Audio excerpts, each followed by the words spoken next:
இந்த நாளிலும் கூட கர்த்தருடைய வார்த்தைகளுக்கு நேராக நம்முடைய மனதை செலுத்துவோம்.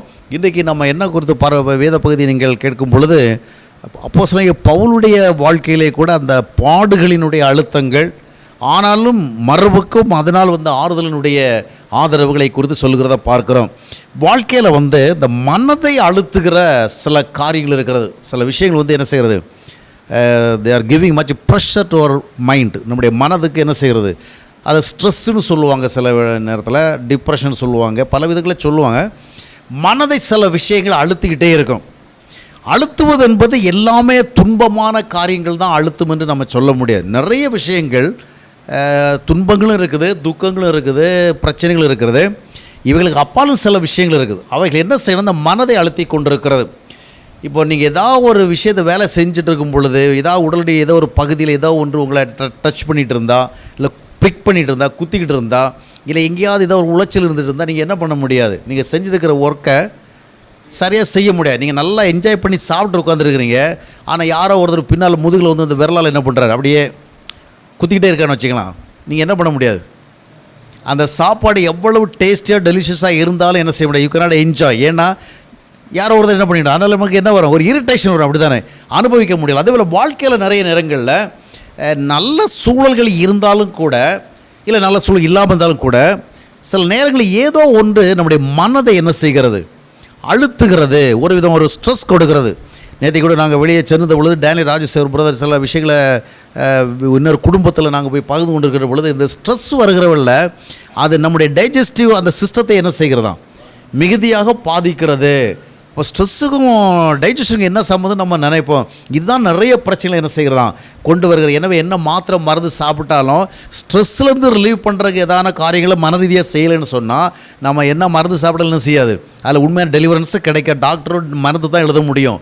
ஆனால் ஸ்ட்ரெஸ்ஸுக்கு ஆக்சுவலி இது எதனால் உருவாகிறத அந்த காரணம் அடிப்படையில் என்ன செய்ய முடியாது, ஒன்று பண்ணாது நம்முடைய மைண்டை வைக்கிறத போல் தான்.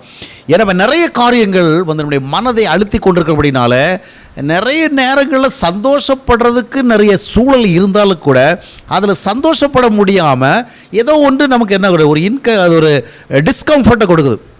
நான் பல நேரங்களில் என்னுடைய வாழ்க்கையிலும் கூட ஆண்டவர் சந்தோஷமாக இருக்கும்படியாக செஞ்சுருக்க நிறைய காரியங்களை யோசிப்பேன். நம்மளை ஆண்டவர் ரொம்ப சந்தோஷமாக தானே வச்சுருக்கிறாரு, இந்த காரியத்தை செய்கிறோம் சந்தோஷமானதானே, இந்த காரியத்தை சந்தோஷமானதானே.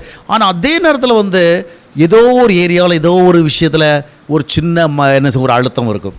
அப்போ அந்த அழுத்தம் இருக்கிறதுனால ஆண்டவர் சந்தோஷமான காரியங்களை தந்திருந்தால் கூட அதை முழுமையாக என்ன பண்ண முடியலை.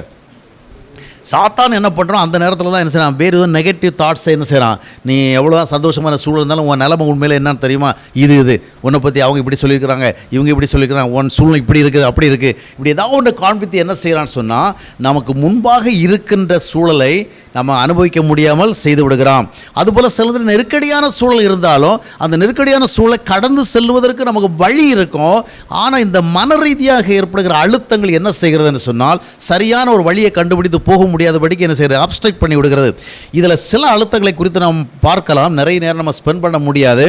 எனவே ஏன்ற அளவு பார்க்கலாம். ஒன்று, மனதை அழுத்துகிறதுல முக்கியமான ஒரு உணர்வு இருக்கிறது. It's a kind of feeling, ஒரு கைண்ட் ஆஃப் இமோஷன். என்னன்னு சொன்னால், மனிதனுடைய வாழ்க்கையில் கோப உணர்வு. கோபம்னு சொன்னால் அதை பிறவியிலேயே கோபம்னு சொல்லுவாங்க, அது வேறு விஷயம். ஜென்ம சுபாவமே ரொம்ப முசுடுன்னு சொல்லுவாங்க, அப்படி தானே சிலரை. அது தேவையில்லாமல் அவங்களுக்கு அவங்களுடைய சூழலை நம்ம ஏதாவது ஒன்று சொல்லிட்டா போதும், ஏதாவது ஒன்று செஞ்சுட்டு போதும், உடனே என்ன பண்ணிடுவாங்க, அவங்களுக்கு ஏற்றப்படி இல்லைன்னு சொன்னால் கோபம், அது வேறு. ஆனால் சிலருடைய கோபம் நியாயமானது. இப்போது ஒருத்தரை பிடிச்சி பலர்னு இன்னொரு அடிச்சிட்டார், அடித்தா என்ன செய்யும், அவருக்கு கோபம் வரும். ஒரு பையன் இருக்கிறான், பையனை அடிச்சிட்டா அவனுக்கு என்ன வரும், வலிக்கும் தானே. அப்போ வலிக்கிறவள அழுவான்னு அழுவ மாட்டானா. இந்த அழுகை அப்நார்மலா இல்லை, நார்மல் தான், அப்படி தானே. ஏன் அடித்தால் என்ன செய்யப்படுவோம், அது அழுகை வரும். குழந்தைகளை அடித்த, பெரியவங்களாவது அழுகையை அடித்தா தாங்கிக்குவோங்க, சின்ன பசங்களை அப்போ அடிச்சுட்டு என்ன பண்ணுவோம், அழாத வாய மூடு சொல்லுவோம், பார்த்துருக்கீங்களா.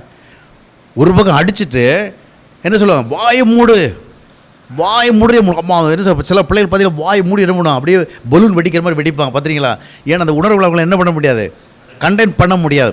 அதுபோல் அடித்தால் குழந்தைகள் அழுவார்கள். அதுபோல் யாராவது நமக்கு அநீதியாக, யாராவது நமக்கு அக்கிரமமாக, யாராவது உண்மைக்கு புறம்பாக நமக்கு ஒரு வேதனையை கொடுத்திருந்தால் நமக்கு ஒரு கோபம் நிச்சயமாக வரும். இது அநீதி, அதான் நியாயமற்ற கோபம் அல்ல. என்ன கோபம் இது? நியாயமான கோபம். இது நம்முடைய பிறவி குணம் அல்ல, இல்லைன்னா பாவ சுபாவம் அல்ல. மனிதனுக்கு ஆண்டவர் செய்திருக்கிறார், குணத்தை வச்சிருக்கார். எபேசி 4:26 வாஸ்து பார்க்கும் பொழுது கோபம் கொண்டால் என்ன செய்யாதீங்க, பாவம் செய்யாதுன்னு பைபிள் சொல்லுது. அப்போ என்ன அர்த்தம்னா கோபம் கொள்வது இட்ஸ் நேச்சுரல், மனுஷனுக்கு கோபம் வேணும். அப்போது பல நேரங்களில் நம்முடைய வாழ்க்கையை அழுத்துகிற முக்கியமான ஒரு விசை என்னவென்றால் கோபம். ஏதாவது ஒரு விதத்தில் ஏதாவது ஒரு சூழலில் நாம் கோபப்படுத்தப்படுகிறோம். நாம் நியாயமானவர்கள் தான், நீதியானவர்கள் தான், சரியானவர்கள் தான், கோபம் தவறான சுபாவம் என்பதை அறிந்தவர்கள் தான். ஆனால் அநீதியாக, அதாவது நம்மளை கோபப்படுத்துறதுக்கு காரணம் இல்லை, நம்மளை என்ன பண்ணிட்டாங்க, அப்போது கோபம் வந்துச்சு. இப்போ என்ன பிரச்சனைன்னு சொன்னால், கோபம் நியாயமான காரணத்துக்கு வந்ததா அநியாயமான காரணத்துக்கு வந்ததா மேட்டர் கிடையாது. புரியுதா உங்களுக்கு? நீங்கள் சரியாக தான் நடந்து போயிட்டு இருந்தீங்க, திடீர்னு கால் தடிக்க என்ன செஞ்சிட்டீங்க, விழுந்து காலில் என்ன ஆயிடுச்சு, ஒரு காயம் வந்துச்சு. இது வலிக்குமா வலிக்காதா? நீங்கள் சரியாக நடந்துட்டு போகிற வேளை ஏற்பட்டாலும் வலிக்கும். இல்லை எவனா ஒருத்தன் உங்களை தள்ளி விட்டான், அப்போது ஒரு காயம் ஏற்படுது. 2 காயமும் என்ன செய்யும். அப்போது தவறான சுபாவத்தின் விளைவாக உங்களுக்கு கோபம் வந்தால் அந்த கோபம் உங்களுக்கு நெகட்டிவ் ரிசல்ட்டை தான் கொண்டு வரும். நியாயமான காரணத்துக்கு கோபம் வந்தாலும் தவறான ரிசல்ட் தான் கொண்டு வரும். ஏன்னா இந்த 2 கோபங்களும் இயற்கை சுபாவமாக இருந்தாலும் சரி, இல்லைன்றால் நியாயம். இப்போ நான் கோபப்படுற தவறா சரியா சொல்லுங்கள்? இந்த மாதிரி நடந்தால் நான் கோபப்படலாம் படக்கூடாது. நீங்கள் என்ன சொல்லுங்கள்? கோபப்படக்கூடாது சொல்லுவீங்க? கோபம் நேச்சுரல், அடித்தா அழதான் செய்வான், அடித்தா பிள்ளைகள் என்ன செய்யும், அதுபோல். ஆனாலும் இந்த கோபம் ஒரு நெகட்டிவ் ஃபீலிங், இது ஒரு எதிர்மறையான சுபாவமாக இருக்கிறபடினாலே இது நம்முடைய மனதை என்ன செய்கிறது, அழுத்துகிறது. ஆக இது ஒரு கோபத்தினுடைய. 2வது பார்க்கும் பொழுது வாழ்க்கையில் தோல்வி, இழப்பு, ஏமாற்றம், நஷ்டம், கஷ்டம், நிறைய காரியங்களை நம்ம நினைத்த விதமாக செய்ய முடியலை, நிறைய விஷயங்களை நம்ம இழந்துட்டோம். ஒரு வேலை இழந்துட்டோம், ஒரு தொழிலை இழந்துட்டோம், ஒரு வாழ்க்கையை இழந்துட்டோம், ஒரு சூழலை இழந்துட்டோம், ஒரு அந்தஸ்தை இழந்துட்டோம், இல்லைன்னா எதிர்பார்த்தோம், ஏமாற்றம் அடைந்துட்டோம். இந்த மாதிரி நிறைய ஃபெயிலியர்ஸ் வருகிறது. இவைகள் வருகிற பொழுது நமக்கு என்ன வருகின்றது? துக்கம், grief, you are becoming sad. இந்த துக்கமும் நியாயமான துக்கம்தான். நாம் மற்றவங்க துக்கப்படுறவங்கள சொல்லுவோம், துக்கப்படாதீங்க, துக்கப்படாதீங்க, வேதனைப்படாதீங்க, கவலைப்படாதீங்க. ஏன்னா நமக்கு ஏதாவது சொல்லணும்ல. ஒருத்தர் துக்கப்பட்டு இருக்கிறாரு, நாம் போய் பார்த்துட்டு நல்லா துக்கப்படுறீங்களா, பட்டுருங்க சொல்ல முடியுமா? எங்கள் ஊரில் ஒருத்தர் திண்ணையில் படுத்து கிடந்தானாம். படுத்து கிடந்தவனை தட்டி எழுப்புனாராம், எழும்பா, என்னப்பா இப்படி படுத்து கிடக்கிற, 4 நாளாக சாப்பிடல, எழுந்து உட்கார முடியலை, என்ன செய்கிறது, சாப்பாடு இல்லை, நான் அப்படி படுத்து கிடக்கிறேன். சரிப்பா படுத்துக்கோ. சரிப்பா நல்லபடியாக படுது. ஏண்டா நான் அதானே செஞ்சுட்டு இருந்தேன். சும்மா படுத்து கிடந்தோன்னு தட்டி எழுப்பி விட்டுட்டு ஒன்றும் செய்யாமல் படுத்துக்கன்னு சொல்கிறேன், நீ எல்லாம் ஒரு மனுஷனாயா அப்படின்னா. ஏன்னா அவனை படுத்து கிடந்தவன் அவன் அந்த பசியில் மயங்கி என்ன செஞ்சுருப்பான், அவனை மறுபடியும் எழுப்பி விட்டுட்டு ஒன்றுமே செய்யாமல் இருந்தால். அதுபோல் துக்கப்படுற வேளை நாம் என்ன செய்கிறோம், சிலருடைய வாழ்க்கையில் இழப்புகள் நடக்கிறது, யாரையும் இழந்துடுறாங்க, இல்லை தோல்வி ஏற்படுது, வேலை போயிடுது, தொழில் போயிடுது, வாழ்க்கை போயிடுது, நிறைய விஷயங்கள் இருக்கும் பொழுது ரொம்ப துக்கத்தோடு இருக்கிறாங்க. நாம் போய் என்ன சொல்லுவோம், கர்த்தர் உங்களுக்கு தந்த துக்கத்திற்காக நாங்கள் உங்களோடு சேர்ந்து சந்தோஷப்படுறோம் நான் சொல்ல முடியும். அதனால் துக்கம் வருகிற பொழுது நாம் ஏதோ நம்ம சொல்லணுங்கிற சொல்லுவோம். ஆனால் அந்த துக்கம் அவர்களை என்ன செய்யும், அழுத்தி கொண்டிருக்கும். சிலருடைய வாழ்க்கையில் துக்கமான சூழலுக்கு நிகழ்ந்தால் அந்த துக்கத்தை கொஞ்ச நாளில் மறப்பாங்க. சிலர் என்ன செய்கிறதில்ல, மறக்கிறது இல்லை, தொடர்ந்து அந்த துக்கம் அவளை ஆளு செய்து கொண்டிருக்கும். அப்போது துக்கம் அந்த எப்படி பார்த்தாலும் அதுக்கு மேல் ஒரு சந்தோஷம் வந்தால் கூட அந்த துக்கம் என்ன செய்யும், அவங்கள அழுத்திக்கிட்டே இருக்கும். 3வதாக பார்க்கும் பொழுது அநேகருடைய வாழ்க்கையை அழுத்துகிற காரியம்னு சொன்னால் ஒரிஸ். இந்த ஒரிஸ் என்ன டைப்புன்னா, நிறைய காரியங்களை ஆசைப்படுறாங்க, ஆசைப்பட்ட மாதிரி நடக்கலை.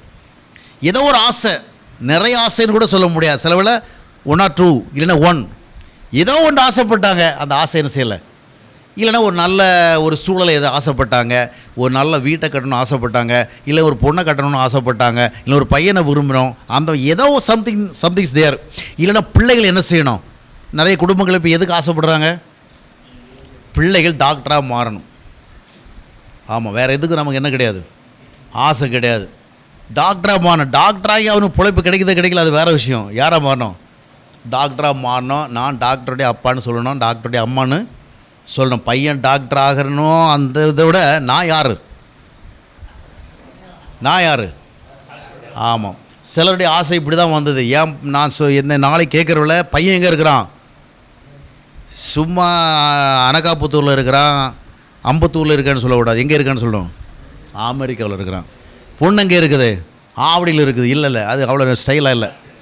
ஆஸ்திரேலியா இருக்குது. இல்லைன்னா எனக்கு எங்கே இருக்குது? இங்கிலாந்தில் இருக்குது, ஜெர்மனில் இருக்குது. இப்படி சொல்கிறதுக்கு ஆசைப்பட்டே நிறைய பேர் என்ன பண்ணிடுவாங்க, அந்த ஆசையை நிறைவேற்றிடுவாங்க. அப்புறம் கடைசி காலத்தில் என்ன செய்வாங்க, தங்களுக்கு ஆதரவு கொடுக்கறதுக்கு யாரும் இல்லாமல், இப்போ ஏதோ ஆன்லைன் ஃபெசிலிட்டி வந்தனால தயிர் சாதத்தையும் என்ன பண்ணிக்கலாம், புக் பண்ணி வாங்கி சாப்பிட்டுக்கலாம். பையன் என்ன பண்ணுவான், பையன் அமெரிக்காவில் இருக்கிறனால ஏற்பட்ட ஒரு அட்வான்டேஜ் என்ன, அவன் நியூயார்க்கில் இருந்தாலும் சரி, அவன் எந்த ஊரில் இருந்தாலும் சரி, டெக்ஸாஸில் இருந்தாலும் சரி, என்ன செய்வான், நம்ம லோக்கலில் ஆவடியில் இருக்கிற ஒரு கடைக்கு சரோடா பாகுக்கு ஃபோன் பண்ணி என்ன செய்வான், இல்லை ஆன்லைனில் இது பண்ணி 4 இட்லி 1 வடை கொண்டு டெலிவரி பண்ணிடுங்க, இந்த மாதிரி சௌகரியம். ஆனால் அவரை என்ன செய்ய முடியாது, பார்க்க முடியாது. அப்போ என்ன ஆசைன்னா, இந்த மாதிரி ஒரு ஆசை, இந்த மாதிரி ஆசை நிறைவேறலைன்னா அந்த ஆசை என்ன பண்ண முடியல. சமீபத்தில் பார்த்தீங்கன்னா பத்திரிக்கையில் ஒரு விசித்திரமான செய்தி வந்தது. ஒரு பையனை என்ன பண்ணியிருக்காங்க, இன்னொரு பையனுடைய அம்மா பாய்சன் கொடுத்து கொண்டாங்க. எதுக்கு கொண்டாங்க தெரியுமா? அந்த ரீசன் தான் ரொம்ப ஃபன்னி. அந்த பொண்ணை அவங்க என்ன பண்ணலாம், அவுட்ஸ்டாண்டிங்காக இருக்கணும், டிஸ்டிங்ஷன் வாங்கணும் அப்படிங்கிற ஒரு எய்மில் அந்த பிள்ளை என்ன செய்கிறாங்க, நல்லா டெவலப் பண்ணுறான். பண்ணிட்டு வரவில்லை, அதுக்கு அவனுக்கு காம்படிட்டிவாக யார் இருக்கிறான், அந்த பொண்ணுக்கு காம்படிட்டிவ் இந்த பையன் இருக்கிறான். இந்த பையன் என்ன செய்கிறான், நிறைய விஷயங்கள டேலண்டாக இருக்கிறனால இவன் முன்னுக்கு போகிறத இவள் தாங்க முடியல. எங்கே போயிருக்கு பார்த்தீங்களா ஆசை. ஆக தன் மகள் டாப்பில் வரணுங்கிறதுக்காக யாரோ ஒரு வீட்டு பையனை என்ன செய்கிறாங்க, என்ன பெரிய அநியாயம் இல்லை. அப்போது மனிதனுடைய ஆசைகள் எந்த லெவலுக்கு கூட கொண்டு போகுது. சார், இந்த மாதிரி நம்ம டீப்பாக போக வேண்டாம். ஏதோ ஒரு ஆசை அந்த ஆசை நிறைவேறலாம், அது கவலையாக மாறுகிறது. நடக்காமல் போயிடுச்சுதே, நம்ம பையன் நம்ம பொண்ணு எப்படியாவது நீட் எழுதி டாக்டராக பண்ணி இவ்வளோ ஆசைப்பட்ட நடக்காமல் போச்சுதே, நம்ம பையனுக்கு இந்த விதமாக ஒன்று அமையணும்னு நினச்சா நடக்காமல் போச்சே, நமக்கு இந்த விதமாக ஒரு வேலை அமையணும்னு நினச்சா நடக்காமல் போச்சே, தொழில் இப்படி மாறணும் நினச்சா அமையாமல் போச்சே. ஆசைகள் இவங்கெல்லாம் என்ன கொடுக்கறது, ஒரு அழுத்தம் கொடுக்குறது. 4ஆவதாக ஒரு ஹெட்டு உங்களுக்கு எதுன்னு பார்க்க கொடுக்குது.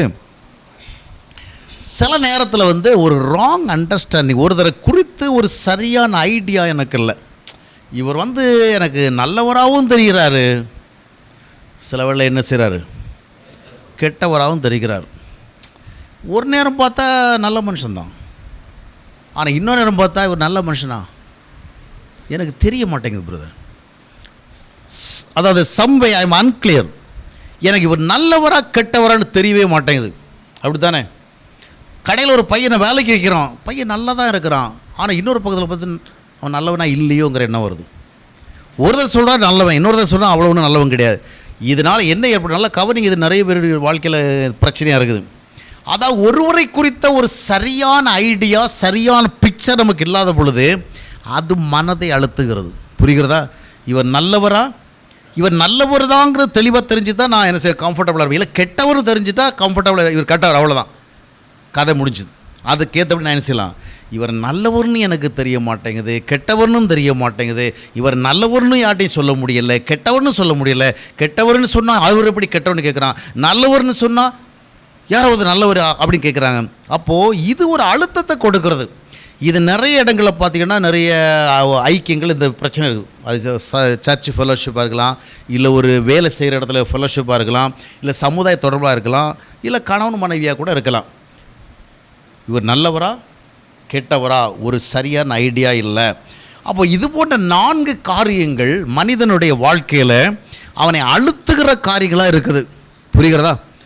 இப்போ இந்த பிரதரோடு நான் பேசுகிறேன், பழகிறேன், எனக்கு திடீர்னு ஒரு எண்ணம் வருது, இவர் உண்மையில் நல்லவரா அப்படின்னோன்னு எனக்கு என்ன வருது, அவரை ஒரு மனப்பூர்வமாக என்ன பண்ண முடியலை, அவரை நேசிக்க முடியல, மனப்பூர்வமாக அவரோட தொடர்பு கொள்ள முடியல. திடீர்னு ஒரு ஐடியா வருது, இவரை பற்றி யாரோ வருது என்ன சொன்னாங்களே, சொன்னது மாதிரி இருந்தால் என்ன பண்ணுறது, இந்த போரி காரியங்கள். எனவே நம்மை அழுத்துகிற காரியங்கள் 4 மனசில் வச்சிங்கன்னா, ஒன்று கோபம், இன்னொன்று துக்கம், இன்னொன்று கவலை, அதாவது ஆசைகள் நிறைவேறவில்லையே என்கிற கவலை. 4வது, சரி இதுக்கு என்ன சொல்யூஷன்? இந்த அழுத்தத்தை அப்படியே வைத்து கொண்டிருந்தால் இது பெரிய விளைவுகளை ஏற்படுத்தும். எனவே நம்ம என்ன செய்யணும்? we have to be relieved. இந்த இதில் இருந்து நமக்கு ஒரு டெலிவரன்ஸ் வரணும். இந்த அழுத்தங்களை மேற்கொள்வது எப்படி? ஏதோ ஒன்று என்னுடைய வாழ்க்கையை அழுத்தி கொண்டிருக்கிறது, அதனால் என்னுடைய வாழ்க்கை சூழல்களில் நான் போராடி முன்னாலையும் போக முடியலை, எனக்கு நல்ல சூழல் அமைந்தாலும் அவற்றை என்ன பண்ண முடியலை, என்ஜாய் பண்ண முடியலை. முதலாவது அழுத்துகிற இந்த அழுத்தத்தை கொடுத்து பார்த்தா அது என்னது? கோபம். வாழ்க்கையில் யாரோ ஒரு நமக்கு அநீதி செஞ்சிடறாங்க, அக்கிரமம் செஞ்சிடறாங்க, தவறு செஞ்சிடறாங்க, இல்லைன்னா உங்களை பற்றி தப்பாக சொல்லிடுறாங்க. அப்போ நமக்கு அதுக்குள்ளே என்ன செய்கிறது? It is creating some kind of anger. ஒரு விதமான ஒரு இரிட்டேஷன் நமக்குள்ளே வருது. அந்த இரிட்டேஷன் சில நேரத்தில் அமைதியாக இருக்குது, சில நேரத்தில் என்ன செய்கிறது? ரொம்ப வேலை செய்ய ஆரம்பிக்குது. இப்போது இந்த இரிட்டேஷனுடைய விளைவாகவே என்னால் எதையும் சரியாக செய்ய முடியல. எனக்கு கோபமாக வருது. பிரசங்கெல்லாம் கேட்குறேன், போதனைலாம் கேட்குறேன், யாரையும் கோவப்படக்கூடாது, கோபத்தெல்லாம் விட்டுறணும், அப்படி தான் கோபம் கொண்டாலும் பாவம் செய்ய. ஆனால் எனக்கு திடீர்னு ஞாபகம் வருது, ஒரு அன்னைக்கு பேசுன அந்த வார்த்தை மறந்துட்டேங்க, ஆனால் இவரை பார்த்தோன்னே ஞாபகம் வந்துச்சு. இவர் பார்த்தீங்கன்னா முன்னாடி இவர் சொன்ன ஞாபகம் வருது. சண்டேல அவர் வந்துட்டார் பார்த்தீங்களா, சர்வீஸ் வராமல் இருந்தால் பிரச்சனை இல்லை, அதுவும் என் முன்னாடி கம்யூன் எடுக்க போகிறாரு. அது பார்த்தோட எனக்கு வந்துச்சு, அது ரிமைண்ட் ஆயிடுச்சு. அப்போ அந்த கோபம், அப்போ அந்த கோபத்திலேருந்து வெளியே வர முடியும். அந்த கோபத்தை எப்படி மேற்கொள்வது? யோனாவுக்குள்ளே நீதியான ஒரு கோபம் அந்த நினிவேக்காரன் பண்ண அட்டகாசம், அநியாயம், அவன் பண்ண கொடூரம், கொலைபாதகமான செயல்கள், மன்னிக்கப்பட வேண்டிய தகுதி கூடையவள் அல்ல, அந்த மாதிரி அவன் பண்ணதுனால அவருக்கு ஒரு பெரிய கோபம். அதனால் அந்த கோபம் அவரை எந்த லெவலுக்கு கொண்டு போச்சுன்னு சொன்னால், ஆண்டவரே ஒரு நல்ல வேலையை கொடுத்தா அந்த வேலையை அவரால் என்ன பண்ண முடியல, செய்ய முடியலை. அது மட்டுமல்ல, இந்த ஆண்டவருடைய சமூகமே வேண்டாம் அப்படின்னு ஓடுகிற அளவிற்கு அந்த வெறுப்புணர்வு, ஒரு விதமான ஒரு ஹேட் ஃபீலிங், ஒரு ஹேட்டட் நமக்கு வந்துச்சுன்னு சொன்னால், அதற்கு பிறகு நம்மால் எதையும் ஆண்டவருக்கு பிரியமாக செய்ய முடியாது. எனவே இந்த கோபத்திலிருந்து எப்படி வெளியே வர்றது? ஆனால் தாவீதுனுடைய வாழ்க்கையில் பார்க்கும் பொழுது சவுல் பல விதங்களில் தாவீதை இரிட்டேட் பண்ணால் கூட, பல விதங்கள் அவனை கோபப்படுத்தினா கூட, அவன் அந்த கோபத்தை தாங்கி கொண்டான். அந்த கோபத்தின் அடிப்படையில் செயல்படலை. தன்னை பல விதத்தில் துன்புறுத்தின ஒரு மனிதன் தானே நினைத்து அவன் செத்து போனவளோட செத்து தொலைஞ்சான். கர்த்தர் அவனுக்கு நீதி செய்தார் சொல்லலை. ஐயோ, உயர்ந்த ஸ்தானங்களிலிருந்து விழுந்து விட்டார்களே, இஸ்ரவேலுடைய மகிமை போய்விட்டதே என்று எண்ணுகின்ற அளவிற்கு சவுலை குறித்த கோபத்தை அவன் மனசில் வைக்காமல் இருந்திருக்கிறான். அதனால் அவன் கொஞ்சம் தெளிவாக இருக்க முடிந்தது. யோசேப்புடைய வாழ்க்கையிலும் தன்னுடைய சகோதரர்கள் செய்தது மன்னிக்க முடியாதது, மறக்க முடியாதது. ஆனால் அவன் அவைகளை நினைத்து கொண்டிருந்தால் அவன் எகிப்திலே அந்த அளவுக்கு உயர்ந்த நிலைமைக்கு வந்து இருக்க முடியாது. சிறைச்சாலைக்குள்ளே இருந்திருந்தாலும் கூட தேவ தரிசனத்தை பெற்றுக்கொள்கிற அளவிற்கு அவனுடைய மைண்ட் எப்படி இருந்திருக்கிறது? பீஸ்ஃபுல்லாக இருந்திருக்கிறது. அப்போ அப்படி இருக்க முடியாத காரணம் என்ன? சகோதரர்கள் அவனுக்கு செய்த அநியாயத்தை நினைத்து அவன் வாழவில்லை. அது எதற்கு, என்ன காரணமாக இருக்கும்? நாம் இதெல்லாம் பைபிளில் படிக்கிறோங்க. சவுல் செய்த அநியாயத்தெல்லாம் பார்த்து தாவீது என்ன செய்யலை? கோபப்பட்டு செயல்படலை. நாம் படிக்கிறோம், இதை வச்சு வேறு பிரசங்கம் பண்ணி விளக்கி சொல்கிறாங்க. நாம் படித்து தெரிந்து கொள்கிறோம், அவங்க படித்து என்ன செய்கிறாங்க? விளக்கி சொல்கிறாங்க. யோசேப்பை பற்றி சொல்லி கொடுக்குறாங்க. யோசேப்பு பாராவுடைய சகோதரலாம் அவனை இந்த விதமாக காசுக்கு விற்று அந்நிய நாட்டுக்கு அடிமையாக்கின பிறகு கூட அவர்களுக்காக அவன் நல்லதை செய்தான். இதெல்லாம் பிரசங்கம் பண்ணி கொடுக்குறாங்க. இதெல்லாம் கேட்டால் நம்மை மாற்றிக்கொள்ள முடிகிறதா? முடியவில்லை. போதனைகள் கேட்கறதுனால கோபப்படாதீங்க. பைபிள் கேரக்டர்ஸ்லாம் சுட்டி காட்டி அவங்க எல்லாம் கோபப்படாமல் இருந்ததுனால கர்த்தர் அவளை ஆசீர்வதித்தார் அப்படிதான் சொன்னாலும், கோபம் நமக்குள்ளே வந்து விட்டதுன்னு சொன்னால் நமக்கு ஒன்றும் கிடைக்காம போனாலும் பரவாயில்லை அப்படிங்கிற ஃபீலிங் தான் வருமே ஒழிய கோபத்தை விட்டுவிட முடியாது. அப்போ அந்த கோபத்தை விட்டுவிட வேண்டும் என்றால் அதற்கு ஆண்டவர் தருகிற சொல்யூஷன் சொன்னால், தேவனுடைய அன்பின் ஆளுகை, தேவ அன்பு நம்முடைய இருதயங்களை ஆளுகை செய்கின்ற ஒரு அனுபவத்துக்குள் நாம் வரவில்லை என்று சொன்னால், எத்தனை போதனைகளை கேட்டாலும், எத்தனை பிரசங்களை கேட்டாலும், எத்தனை தான் பைபிள் படித்தாலும், நீதிமொழியில் எவ்வளோ படித்தாலும், இல்லை இன்றைக்கி கூட நம்ம சங்கீதம் 37 படித்தோம், அப்படி தானே? உக்கரமடையாத, கோபமடையாத, சாந்தமாக இரு, அப்படி தான் படித்தோம். இதெல்லாம் கேட்டாலும் நம்ம மைண்ட் அதை கேட்காதுங்க.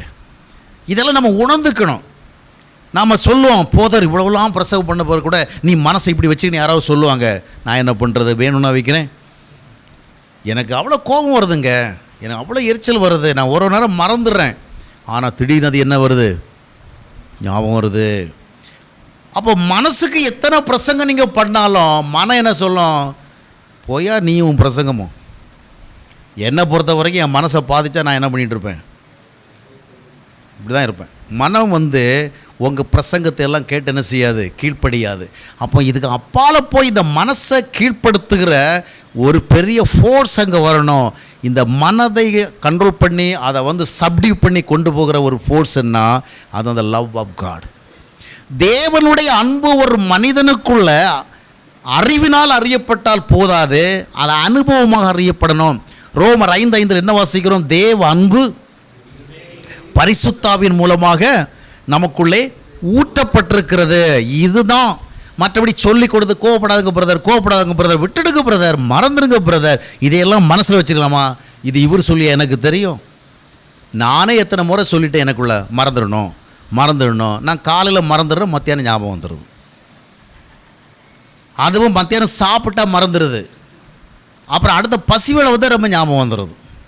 அப்படி தானே? உங்களுக்கு யார் யார் செஞ்ச கோபம்லாம் கொஞ்சம் யோசனை பண்ணி பாருங்கள். இந்த பசி வேளையில் அதிகமாக வரும். உண்மை தானே? சாப்பிட்டு பாருங்கள், ஏதோ ஒன்று வேலை செய்யுது. அப்படி தானே? அதனால தான் பசி நேரத்துலலாம் ரொம்ப கோபம் வந்தால் நீங்கள் கொஞ்சம் யோசிக்கணும். இது கோபம் இல்லை மேட்ரு, பசி அடங்கிச்சா கோபம் என்ன செய்யும், கொஞ்சம் அடங்கும். எதற்கு சொல்லலாம், பிரசங்கத்தெல்லாம் நம்ம கேட்குறதுனால, போதெல்லாம் கேட்குறதுனால மனம் கோஆப்ரேட் பண்ண மாட்டேங்க. மனசுக்கு என்ன வேணும்னா ஆளுக அதை என்ன செய்யணும், ரூல் பண்ணணும். அதை என்ன செய்யணும், சப்டியூ பண்ணணும்னு சொன்னால் அது ஒன்று தான் முடியும், தேவனுடைய அன்பு. எனவே கிறிஸ்துவின் ஆளுகைக்கு நம்மை ஒப்பு கொடுத்து அனுதின வாழ்க்கையில் கீழ்ப்படுகிறது அல்ல, கீழ்ப்படியும்படியாக அன்பை அனுபவிக்கணும். அந்த அன்பு ஆளுகை செய்யும் பொழுது மைண்ட் என்ன பண்ணிடும், இட் வில் ஸ்டார்ட் ஒபேயிங். ஆமாம், மறக்க சொல்லிட்டார். இந்த அன்பு தான் மறக்க வைக்கும்.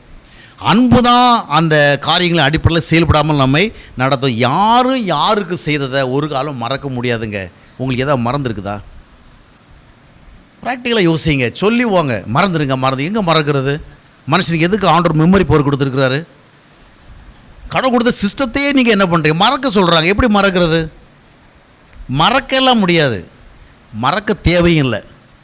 ஒருவர் நம்முடைய வாழ்க்கையில் ஒன்று செஞ்சுருந்தாருன்னா, நம்ம சாகிறது வரைக்கும் நம்முடைய மெமரி சிஸ்டம் கரெக்டாக இருந்தால் அது என்ன செய்யும்.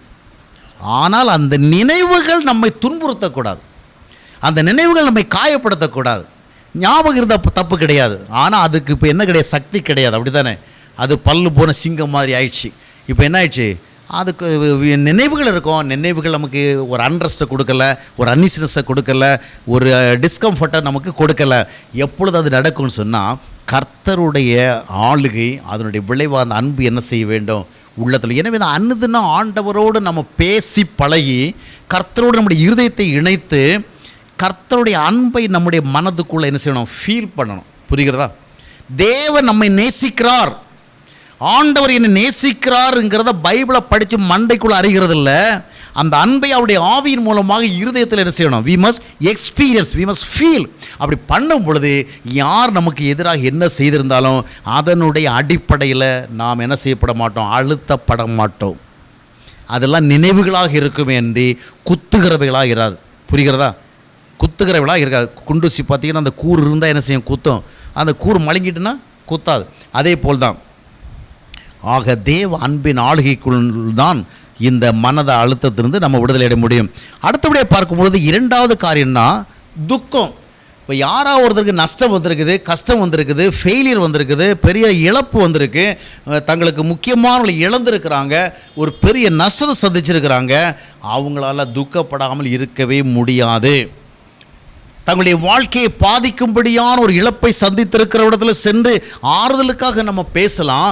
ஆனால் ஆறுதலுக்காக பேசினாலும் அதனால் அவருடைய மனம் என்ன செய்து விடாது, ஆறுதல் அடைந்து விடாது.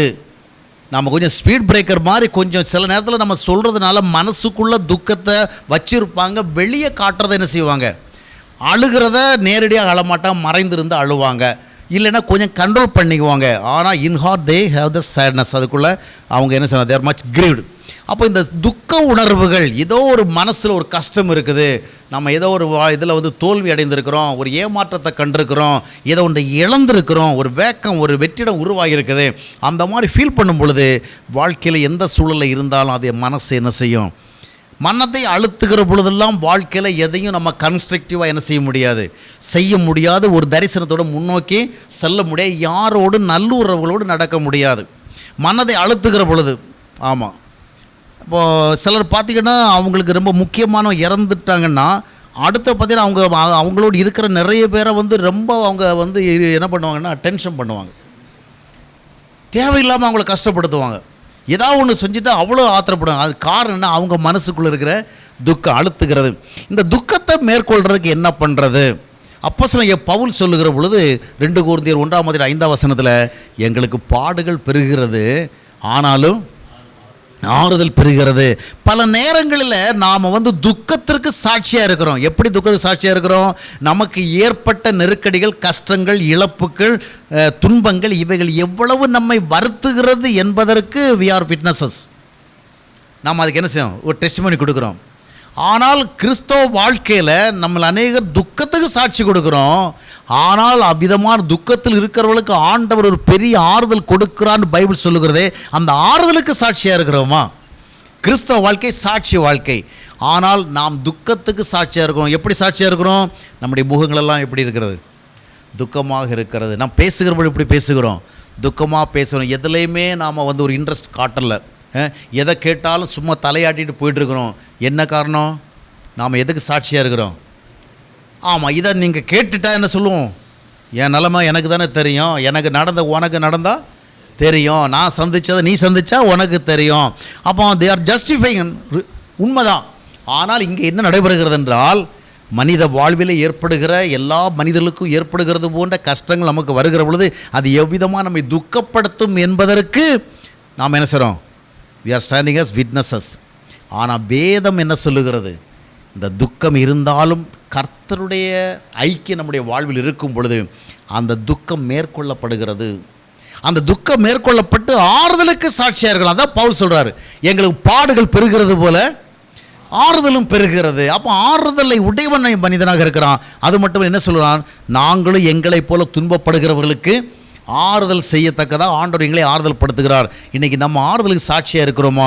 ஏன் சாட்சியாக இருக்கலைன்னா, நான் எப்போவுமே ப்ராக்டிக்கலாக தான் திங்க் பண்ணுவேன். சும்மா அந்த போதனைகள்லாம் இருக்குது, உபதேசம் இருக்குது, பைபிள் இருக்குது, அதெல்லாம் படிச்சுட்டு அப்படியே நாம் அப்படி பின்பற்றணுங்கிறது மனிதனாலும் முடியாதுங்கிறத நான் கண்டுபிடிச்சிட்டேன். அதனால் இது எப்படி நடக்கிறது, ஹவ் இட் இஸ் ஒர்க்கிங், அதை நான் ரொம்ப கண்டுபிடிக்க விரும்புவேன். ஆறுதல் படுதல் கர்த்தர் எப்படிங்க ஆறுதல் படுத்துவார்? எனக்கு யோசித்துருக்கோமா? அப்படியே வந்து நீ ஆறுதலுடன் இருப்பாயாக அப்படி சொல்லுவாரா? நம்ம ரொம்ப துக்கப்பட்டிருக்கோம், நீங்கள் எல்லாம் ஜெபம் பண்ணியிருக்கிறீங்க, ஜெபம் பண்ணோன்னே என்ன ஆண்டவர் வந்து என்ன பண்ணார்? முடிந்தது, உன்னுடைய துக்கம் முடிந்தது, நீ ஆறுதலாக அப்படி போயிடுவாரா? இல்லை, அவரும் சில விஷயங்களை வந்து மந்திரம் மாதிரிலாம் செய்கிறதில்ல, மேஜிக் மாதிரிலாம் செய்கிறதில்ல. ஓகே, இன்றிலிருந்து நீ என்ன செய்ய வேண்டாம், துக்கமாக இருக்க வேண்டாம், உன் துக்கம் முடிந்து விட்டது. அப்படி இல்லை, ஆண்டவரும் சில ட்ரீட்மெண்ட் தான் பண்ணுறார். என்ன பண்ணுறாருன்னா, ஒரு மனிதனுடைய துக்கத்தை அவன் மேற்கொள்ள வேண்டும், அந்த அழுத்தல் விடுதலை வேண்டாம், அவனுக்கு தம்முடைய வார்த்தைகளை கொடுக்கிறார். வார்த்தைன்னா பைபிளில் இருக்கிற வார்த்தையை கொடுக்குற அர்த்தம் கிடையாது, பைபிளில் தான் கொடுக்கலாம். ஒரு மனிதன் துக்கமாக இருக்கும் பொழுது அவன் தேவ கிருபையை தேடுகிற பொழுது, தேவனுக்கு தன்னை அர்ப்பணித்து தான் உண்மையிலேயே எனக்கு ஆறுதல் வேண்டும் எதிர்பார்க்கும் பொழுது, ஆண்டவர் தம்முடைய மனதில் இருக்கின்ற உணர்வுகளை அவன் அறியும்படி செய்கிறார். அவனுக்கு ஏதாவது ஒரு செய்தியை கொடுக்கிறார், ஏதோ ஒரு சிந்தனையை கொடுக்கிறார், ஏதோ ஒரு யோசனை கொடுக்கிறார். அது கர்த்தரிடத்திலிருந்து புறப்பட்டு வந்த வார்த்தையாக இருந்தபடியினாலே மனுஷன் எவ்வளவோ சொன்னான், ஒன்றும் வேலைக்காகலை. துக்கப்படாத, அழாத அப்படின்னு ஊர்பட்ட கதையெல்லாம் சொல்லி விளக்கம் கொடுத்து, இன்னாருடைய வாழ்வில் இப்படி நடந்தால், அன்னாருடைய வாழ்வில் அப்படி நடந்தது, அங்கெல்லாம் ஆண்டவர் பெரிய காரியங்களை செய்தார் அப்படிலாம் சொன்னாலும் ஒன்றும் ஒர்க் அவுட் ஆக மாட்டேங்குது. ஆனால் ஆண்டவர் நம்முடைய இருதயத்தில் ஒரு ஆவிக்குரிய சிந்தனை கொடுக்கும் பொழுது, ஒரு சத்திய சிந்தனை கொடுக்கும் பொழுது, நம்முடைய வாழ்க்கையில் அவர் கரிசனையாக இருக்கிறதை வெளிப்படுத்துகிற பொழுது, அந்த வார்த்தை நம்முடைய துக்கத்தை மேற்கொள்ளுகிறது. அல்லேலூயா. இந்த வார்த்தையை ஆண்டவரிடத்தில் பெறாத காரணத்தினால தான் பைபிளில் இருக்கிற வசனத்தை படிக்கிறாங்க. அதாவது பாடுகள் பெறுகிறது போல ஆறுதலும் பெறுகிறது அவங்களும் தான் படித்தாங்க. ஆனால் அவங்களுக்கு ஆறுதல் என்ன செய்யலை, குறையவே இல்லை. காரணம் என்னன்னால், beyond all these things something more we need. இதுக்கு அப்பால் நிறைய வேணும். ஆண்டவர் நம்முடைய இருதயத்துக்கு ஒரு வார்த்தை தரணும், ஒரு கனெக்ஷன் அவர் வெளிப்படுத்தணும். அந்த பிரசன்னம், கர்த்தர் நம்மோடு இருக்கின்ற அந்த பிரசன்னம், God's presence, that must be enjoyed. அதைத்தான் சங்கீதம் 23:4 வாசிக்கும் பொழுது, நான் மரண இருளின் பள்ளத்தாக்கிலே நடந்தாலும் பொல்லாப்பிற்கு பயப்படேன், தேவரீர் என்னோடு கூட இருக்கிறார். So God must make us feel that he is really near to us. He is very much concerned about us. நம்மை குறித்து உண்மையில் அவர் அக்கறையாக இருக்கிறார் என்பதை நம்முடைய மனதில் அவர் அறிய செய்யணும். அப்போ to that extent we need fellowship with God. தேவனோடு நமக்கு ஒரு ஐக்கியம் இருக்க வேண்டும். மூன்றாவதாக, ஆண்டவர் கூட துக்கப்படாமல் ஒரு வைக்கணும்னு சொன்னால் வெறுமனே வார்த்தைகளை நிறைவேற்ற முடியாது. அவனை சில விஷயங்களை என்ன பண்ணுறாரு, ஒரு ஆக்டிவிட்டிக்குள்ளே இருக்கும்படி சொல்லுகிறார். நீ செயல்படணும். ஒரு மனுஷன் வீட்டுக்குள்ளே இருக்கிறான், ஆண்டவரே அவன் ஆறுதல் படுத்தினாலும் துக்கத்தில் தான் இருப்பாங்க. ஒருத்தர் வீட்டிலேருந்து ஜெபம் பண்ணிட்டே இருக்கிறார், ஆண்டவரே அவர் ஆறுதல் கொடுக்கணுன்னாலும் அந்த ஆறுதலை அவன் அனுபவிக்க முடியாது. அதனால் துக்கமாக சிலர் பார்த்தீங்கன்னா வாழ்க்கையில் ஏதோ நிகழ்ந்து விட்டால் அப்படியே வீட்டில் என்ன செய்கிறது, ஒரு மூலையில் போய் உட்காந்துக்குவாங்க. அப்படியே சிந்தனை பண்ணி யோசிச்சிருப்பாங்க. ஆனால் படிக்க வேண்டிய பைபிளெலாம் படிச்சிருப்பாங்க, செய்ய வேண்டிய ஜெபம்லாம் செஞ்சுருப்பாங்க, எல்லாம் பண்ணுவாங்க. ஆனால் வழக்கம் போல் துக்கப்பட்டு கொண்டே இருப்பாங்க. ஆனால் ஒரு ஆக்டிவிட்டியும் கிடையாது. ஏன்னா வேலை செய்ய அவங்களால முடியலை. ஆனால் ஆண்டவர் நம்மை செயல்படுத்துகிறார். நம்ம ஏதாவது ஒரு ஆக்டிவிட்டிக்குள்ளே இருக்கணும். நம்ம ஐடலாக இருக்கக்கூடாது. நம்மளுடைய கெப்பாசிட்டிக்கு ஏற்றபடி, நம்முடைய நிலைமைக்கு ஏற்றபடி சம்திங் வி மஸ்ட் டூ. ஆண்டவர் அதற்கேற்றபடி நம்மை நடத்துவார். அந்த செயல்பாடுகளும் நமக்கு ஆறுதலை கொண்டு வருகிறது. ஆண்டுடைய வார்த்தைகளும் ஆறுதலை கொண்டு வருகிறது.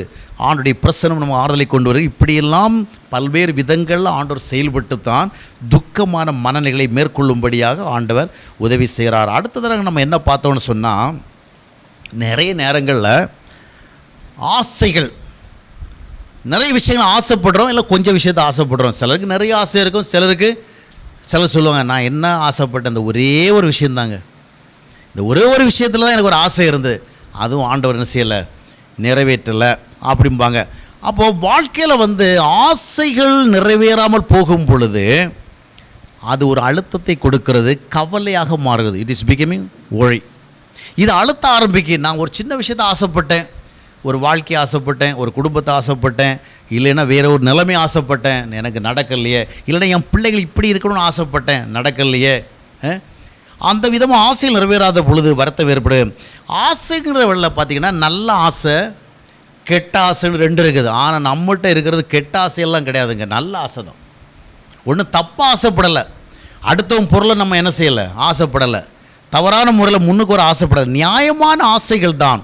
ஆனால் அந்த நியாயமான ஆசைகள் கூட நிறைவேறவில்லை. ஒன்றை புரிந்து கொள்ள வேண்டும், வாழ்க்கையில் சில நேரங்களில் நம்முடைய ஆசைகள் தவறானதல்ல, இப்படிப்பட்ட ஆசைகள் மனிதனுக்கு இருக்கக்கூடாது என்பதல்ல.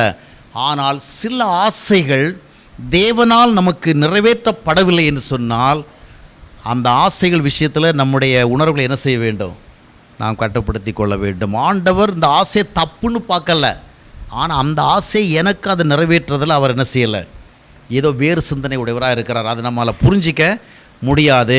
அப்போது சில நேரங்களில் என்னுடைய ஆசைகளை அவர் நிறைவேற்றலை, ஆனால் நான் என்ன செய்கிறேன், விடாப்படியாக இருக்கிறேன், நிறைவேற்றி ஆகணும். நான் ஆசைப்பட்டதை என்ன செய்யணும், இன்றைக்கு இல்லை என்றால் என்றைக்காவது. அதுதான் தவறாக மாறுகிறது.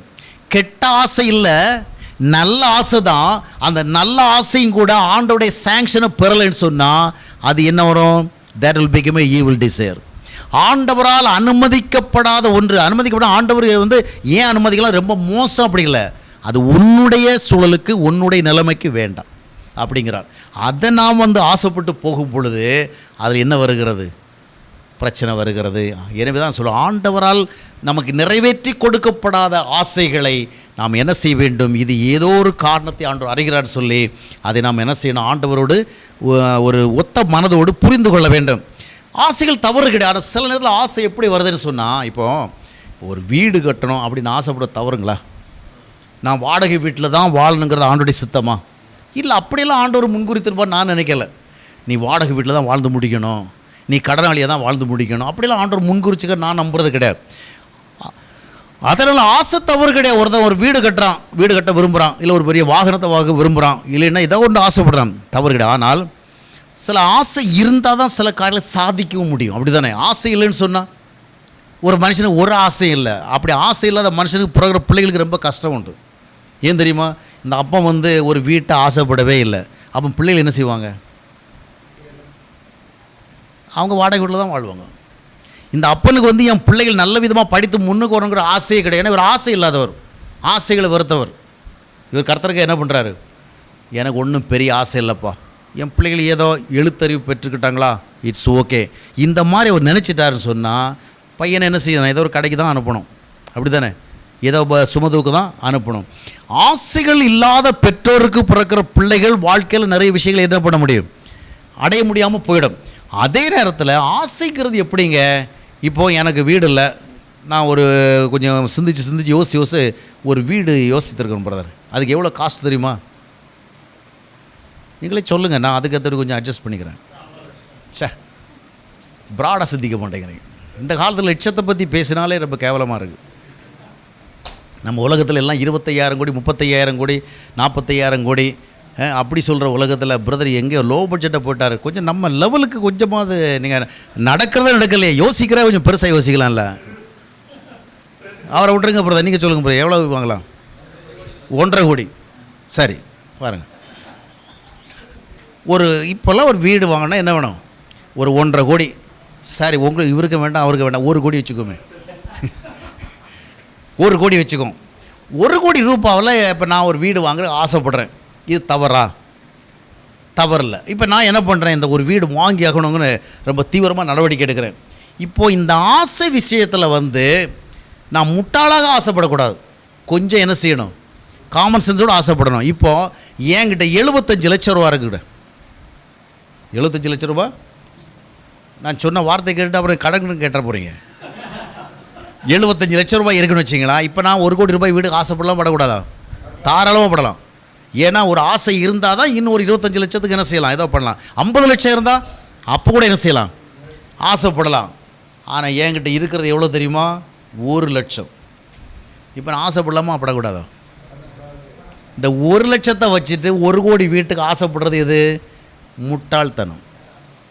75 லட்சத்தை வச்சு ஆசைப்படு ஒரு லோனு, அப்போ தான் 75 லட்சம் 1 கோடி வரது வரைக்கும் வெயிட் பண்ணால் காலம் போயிடும். அதனால் ஒரு லோனு கிடும். ஆனால் 1 லட்சத்தை வச்சுட்டு காலம் முழுவதும் நான் டியூ கட்டிகிட்டு இருந்தால் என் வாழ்வு என்ன ஆகுறது? அதனால தான் சிலர் வந்து வாடகை வீட்டில் இருக்கிற வரைக்கும் நிம்மதியாக இருப்பாங்க. சொந்த வீடு வாங்கினப்புறம் தான் நிம்மதி இழப்பையன். மாதம் கட்டணும், மாதம் கட்டணும், அப்புறம் அடிப்படை செலவுக்கும் காசு வராது. அப்போது 75 லட்சத்தை வச்சுக்கிறியா 1 கோடி வீடு ஆசைப்படு, இல்லை நீ ஒரு 25 லட்சம் வச்சுருக்கிறியா 1.5 கோடி ஆசைப்படு. ஆனால் வச்சுருக்கிறதே ஒரே 1 லட்சம், அதை வச்சுக்கிட்டு 1 கோடிக்கு என்ன செய்யக்கூடாது. அப்போ இது போன்ற முட்டாள்தனமான ஆசைகளெல்லாம் நமக்கு என்ன கொண்டு வரோம், வேதனைகளை கொண்டு வரோம். அப்போது என்ன அர்த்தம்னு சொன்னால் இதில் என்ன விஷயம்னா, இது என்ன நான் விட்டுன்னு தான் நினைக்கிறேன். ஆசை இருக்குது பிரதர். என் கூட படித்த ஒரு பையன் என்ன பண்ணிட்டான் தெரியுமா, சமீபத்தில் தான் 1 கோடி ரூபாய் வீடு வாங்கினான். அவங்க கூட தான் நானும் படித்தவனா உட்காந்து. எனக்கு இல்லை, எனக்கு ஆசை வருமா வராதா, வரத்தான் செய்யுது. ஆண்டோட ஜெபம் பண்ணுறேன், உபவாசம் எல்லாம் இருக்குது, கர்த்தர் என்ன செய்யலை, நிறைவேற்றலை. ஒன்றை புரிந்து கொள்ள வேண்டும், ஆண்டவர் நமக்கு தராதவைகள் நம்முடைய வாழ்வின் சந்தோஷத்திற்கு மிகவும் கட்டாயமானவைகள் அல்ல. ஆண்டவர் நமக்கு அனுமதிக்காதவைகள் இன்னொருக்கு அனுமதிச்சிருக்கலாம், இன்னொருத்தர் சாட்சி கூட சொல்லியிருக்கலாம், நிச்சயமாக அவருக்கு ஆண்டவர் செஞ்சுருக்கலாம். எனக்கு செய்யலை. எனக்கு அவர் செய்யலைன்னு சொன்னால் எனக்கு அவர் செய்யாதவைகள் என் வாழ்க்கையில் நான் சந்தோஷமாக இருப்பதற்கு கட்டாயமானவைகள் அல்ல. அது இல்லாமலே என்ன செய்ய முடியும். அதுபோல் எனக்கு ஆண்டவர் தந்திருக்கிறது மற்றவர்களுக்கு தந்திருக்கிறத விட ரொம்ப கம்மியாக இருக்குது. இவருக்கு அவ்வளோ கொடுத்துருக்கிறாரு, எனக்கு ரொம்ப கொஞ்சமாக கொடுத்துருக்காரு. ஆனால் ஒன்றை புரிந்து கொள்ளும், ஆண்டவர் கொடுத்துருக்கிறது கொஞ்சமாக இருந்தாலும் அது போதுமானது தான். போதுமானவை அல்ல என்கிற அளவில் ஆண்டவர் உங்களுக்கு தந்தது இல்லை. எனவே தான் 1 தீமோத்தேயு 6:6 வாசிக்கும் பொழுது போதும் என்ற மனதுடனே கூடிய தெய்வபக்தி மிகுந்த ஆதாயம். எனவே ஆண்டவர் கொடுத்துருக்கிறது போதுங்க, இது நம்மை சந்தோஷப்படுத்தும். ஒருவேளை வந்து நம்ம ஒரு சட லெவலில் இருக்கிறோம், ஆண்டவர் தரலைன்னு சொன்னால் தராதவைகள் தான் என்ன சந்தோஷப்படுதுன்னு நினைக்கக்கூடாது, தந்திருக்கிறவளை என்ன செய்யும், சந்தோஷப்படுத்தும். ஆண்டவர் தந்தது கொஞ்சமாக இருந்தாலும் அது என்ன சந்தோஷப்படுது. அப்போ இங்கே தேவை என்னவென்றால் தேவ சித்தத்தின் ஆளுகை, the rule of God's will. தேவனுடைய சித்தத்தின் ஆளுகை நம்முடைய வாழ்க்கையில் இருக்கும் பொழுது ஆண்டவர் என்னுடைய வாழ்க்கையில் எவைகளை அனுமதித்திருக்கிறாரோ, எவைகளை அலாட் பண்ணியிருக்கிறாரோ, எவைகளை தந்திருக்கிறாரோ, தட் இஸ் இனஃப்.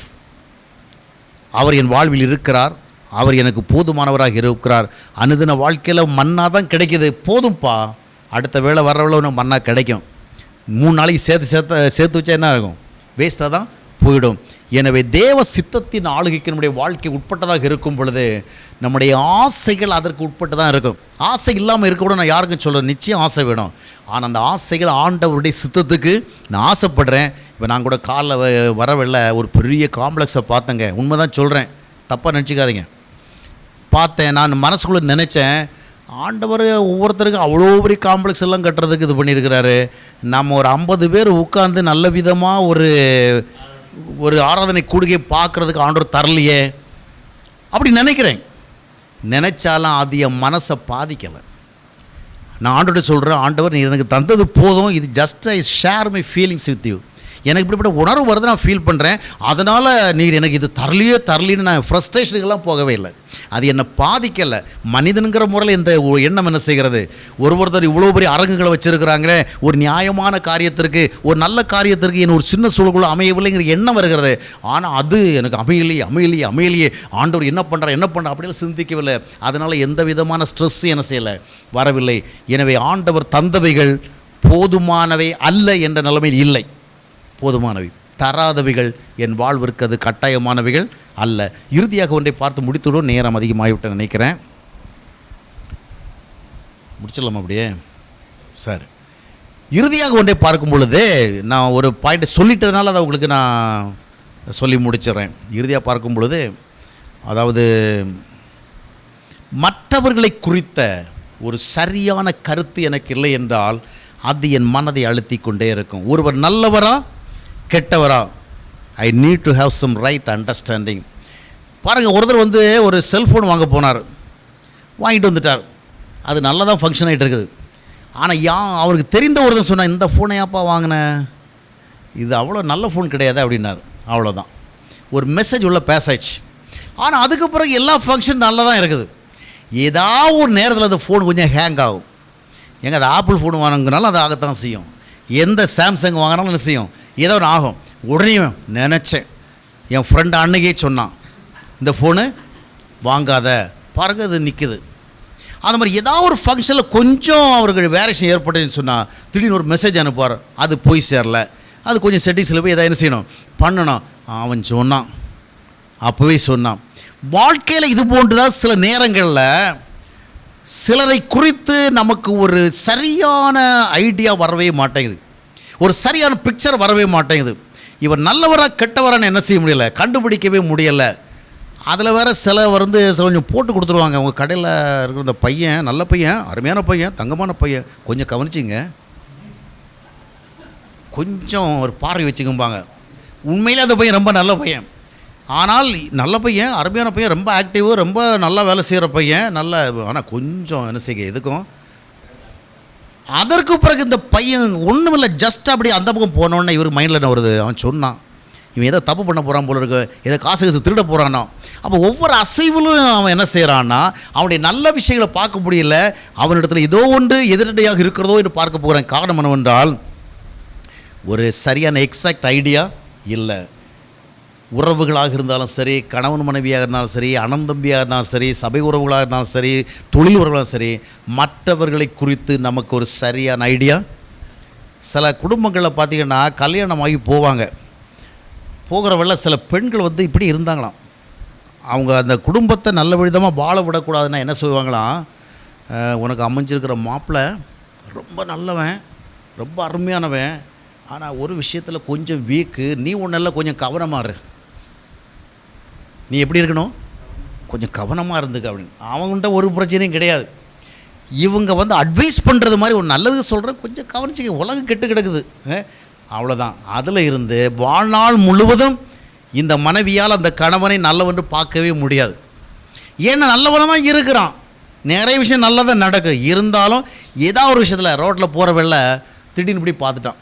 ஏன்னா மனுஷன் கண்ணு தான் பார்க்க தானே செய்வோம். இந்த அம்மா அந்த பக்கம் பார்ப்பாங்க, அங்கே ஒரு லேடி போய்ட்டுருப்பாங்க.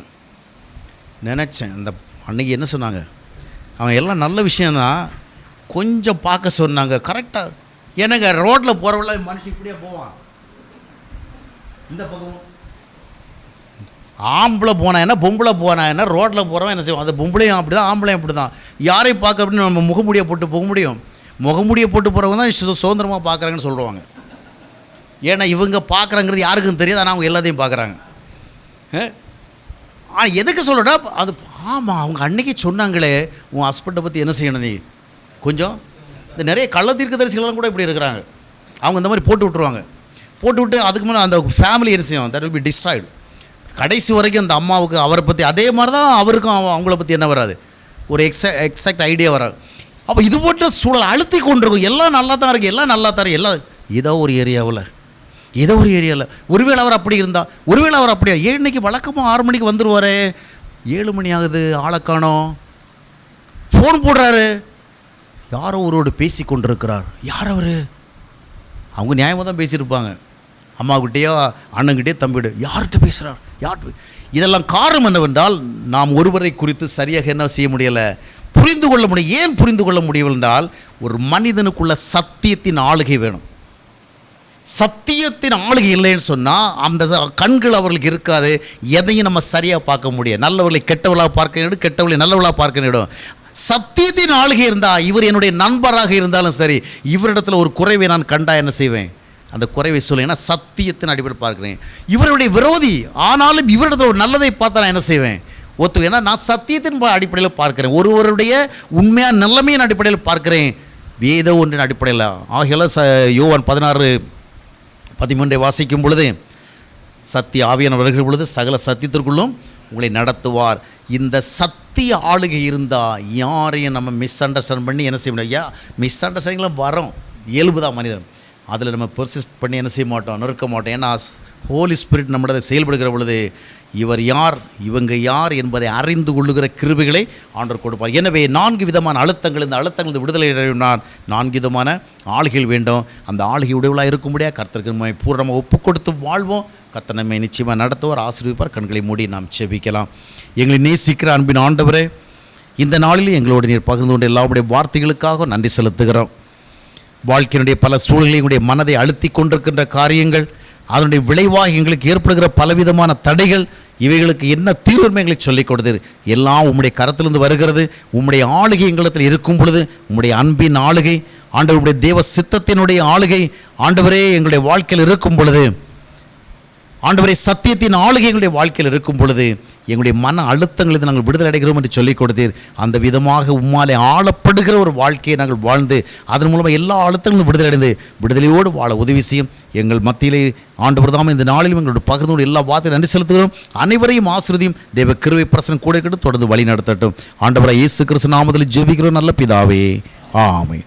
அன்பானவர்களே, ஜீவ நீரோடை யூடியூப் சேனலை சப்ஸ்கிரைப் செய்திடுங்கள். சப்ஸ்கிரைப் பட்டனை கிளிக் செய்து பெல் சின்னத்தையும் கிளிக் செய்து தினமும் புத்தம் புதிய தேவ செய்திகளை உடனுக்குடன் பெற்றிடுங்கள்.